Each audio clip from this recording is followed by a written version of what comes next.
Why would I give you a 5-day workout program if you're only going to the gym once or twice?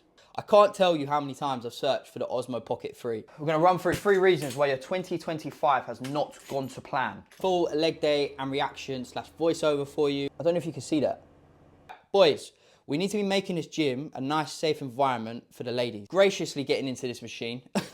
Not what is good, YouTube. Boy, this taking me about 100 takes because I just can't get used to saying what's good, YouTube. It's like my brain just goes foggy. But anyway, if you've joined me for my first YouTube video, I truly am very thankful, okay? Whether you care about fitness or you're just here to support me, it's all love, okay? If I've come across your algorithm, my name's Regan. I'm a fitness coach, online trainer, in-person PT. That's all I'm going to give you, okay? This channel, if you're here, is going to be about value, informative fitness content, okay? We're going to have some workouts in there. We're going to have some sit down and talk videos, which is going to have this video is going to have a little bit of everything. So in this video, we're going to run through 3 reasons why your 2025 has not gone to plan, okay? I'm not going to show you that because otherwise you'll just go. The second part of this video is going to be a leg day. You're going to come with me. I'm going to run you through my whole leg day. I'm going to voice over it. I probably won't take the mic into the gym because I just want to train today. But I will voice over it and then I'll probably sign you out from there. Again, this video may be a bit messy. It's my first one, so please be kind to me. I hope I will get better if I can stay consistent with it. Okay, so let's talk 2025, okay? So I want you to use this video as a bit of an opportunity to kind of sit down and actually reflect on how you feel your 2025 has gone. Because some people have had a good year, some people have had a not so good year, but here's what we can do. We can reflect and we can make sure we don't make the same mistakes in 2026, okay? So, 3 reasons why your 2025 did not go to plan. The first one is a very easy one. You're stuck in that same cycle, okay? And the same cycle is, I'll start on Monday. I'll start next week. I'll get Christmas out of the way. Let me enjoy my birthday first. Or, alternatively, do you know what? I've got a holiday coming up. Let me work for that holiday. That cycle is only going to have you in a bit of a hamster wheel. You're going to be going back and forth with the same problems. Because the reality is, you don't fail because you don't know what to do. You know exactly what you need to do. ChatGPT, YouTube, TikTok, there's so much value out there. The reason you keep failing is because you keep getting stuck in the same cycle. You're not actually implementing an actual routine. Number 2, you choose intensity over consistency. Now, this can be broken down in many different ways, but I'm going to keep it very simple for you, okay? And I'll give you a real life example. You're someone who doesn't go to the gym, right? You go to the gym, or maybe you go to the gym once or twice a week, and you come to me and you say, Regan, I want your help. Please help me script or plan a workout program. I say, cool, no problem. How many times a week are you training at the minute? Once or twice. How many times a week would you like to train? 5. How many days a week would you like the training program to be for? 5. You're trying to do too much too quickly, all right? You're trying to run before you can walk. Why would I give you a 5-day workout program if you're only going to the gym once or twice? I'm setting you up to fail, okay? And this is what most people do. They try to go all in, okay? Start off very slow. Don't worry about your calories to begin with. Go and focus on your protein. I guarantee you there's at least a large percentage of you watching this video who did not hit their protein target. So start with that and then you can grow into tracking your calories, all right? Run before you can walk. And last but not least, you're trying to do it alone. And this links in with my second point here, all right? You have access to all this information. You've got ChatGPT, you've got YouTube, like I said, you've got TikTok influencers, you've got personal trainers, you've got online coaches. The world has never been more full of help, right? And you still don't succeed. Everything is free nowadays. You can go on ChatGPT and ask for a 5-day workout program. You don't even need me to tell you what that is, okay? You can just go and get it online. But you don't do it and it doesn't work. But one thing that all these things have in common is they don't come with accountability. You don't get that one-to-one support of, have you been to the gym today? ChatGPT does not ask you that. It just gives you the script to go to the gym. Okay, so what I want you to do is think about all these problems that you've probably encountered in 2025 and start thinking how you're going to get around them for 2026 because we don't want to be making the same mistakes. I hope that was somewhat helpful. I'm going to go and take my ass to David Lloyd's and hit a leg day and I will voice it over for you and I will kind of run you through exactly how my leg days look and again, try and give you some tips, try and give you some pointers in there, okay? See you in the next bit. So, as mentioned, I've got a full leg day and reaction slash voiceover for you. But before I do that, I just want to show you something I have just learned, right? If you record yourself and you post content and whatnot, and you have an Apple Watch, look what you can do, right? I don't know if you can see that. But basically, I can open my camera from my phone so I can see if I'm in shot. Amazing. Anyway, we're about to get into a leg day. I'm going to give you some value, some tips, some tricks, why I do certain things, how I do certain things, and some rationale behind it. So grab yourself a drink, take a seat. Anyway, let's jump straight into it. Enough waffling. So I always start off with a leg extension. Reason being is two main reasons. I like to have my quads pumped up before I squat, and I like my knee to have a bit of movement in it again before I do any big compound work. Reason being, I just connect better with my quads. Also, I just feel it from a safety standpoint and an injury standpoint. I'm someone who, touch wood, has never had any problems with their knees.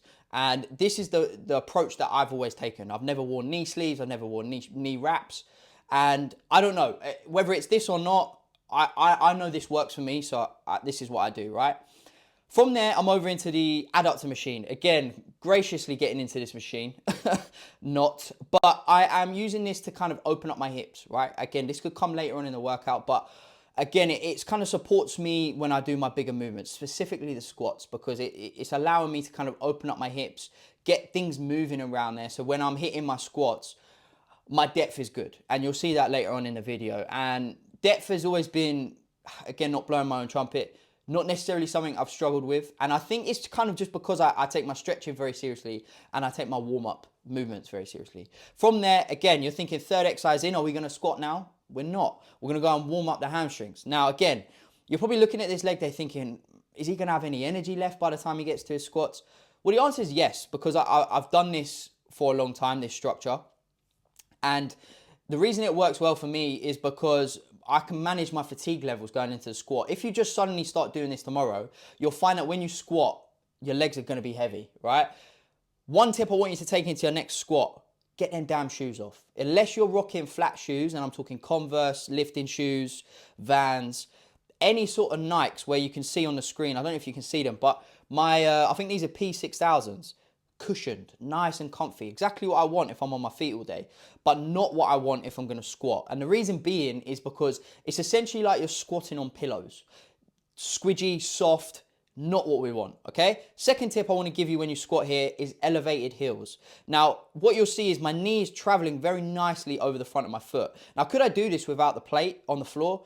Maybe, but maybe not as well, maybe not as comfortably. So for me and also my clients, we always find that propping our heel up has a lot of benefit, all right? The main focus with a squat is to get deep into that stretch, that quad stretch, right? So if I can kind of improve how I get down there, I'm going to take it 10 times out of 10. Current squat movement at the minute is the Smith machine squat. I'll be honest with you, I'm loving this movement. I absolutely love this movement. It's so stable. I can get so deep on it. I was running the pendulum for a long time, and I think I kind of just fell out of love with it. So that may come back in the future, but for now, Smith machine squats are going to stay for a while. From there, I'm then heading over to our hip hinge, right? Romanian deadlifts. Now, these have been in my program for a very long time. And if you're doing any sort of deadlifts, or any back movements actually, while we're on that topic, get yourself some straps.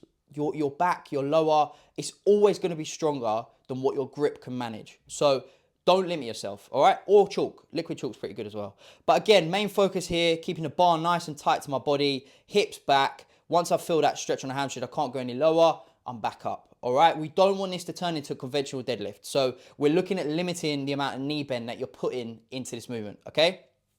I always tell people, it's like trying to close a door with your bum.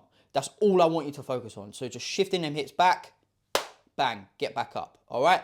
Pretty heavy there. I think that was 130. So I have moved heavier than that before, but we're building it back up slowly. And here, I've left this clip in on purpose. Right, boys, we need to be making this gym a nice, safe environment for the ladies, okay?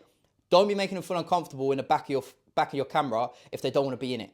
Always, always, always go and double check, all right? It literally takes 30 seconds to just ask if someone's cool to be in your video. It literally takes no time at all, all right? Luckily, this girl was real cool. She didn't mind.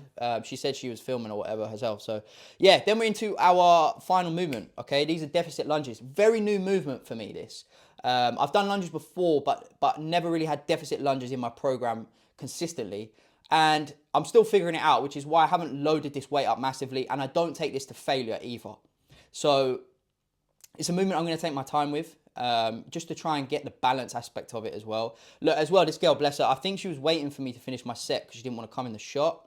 I'm not really sure, but very considerate. So, you know, just being nice goes a long way.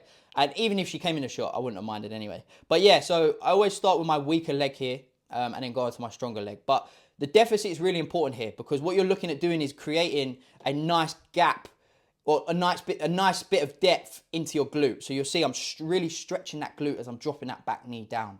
And yeah, that's pretty much the full leg days. So yeah, I think that probably wraps up this first YouTube video. I mean, it's not perfect. It's probably not the most interesting thing you've watched, but I wanted to just get the first one out there in the hope that things will improve, right? I'm filming on my phone. I haven't got any fancy equipment. I don't have a fancy office.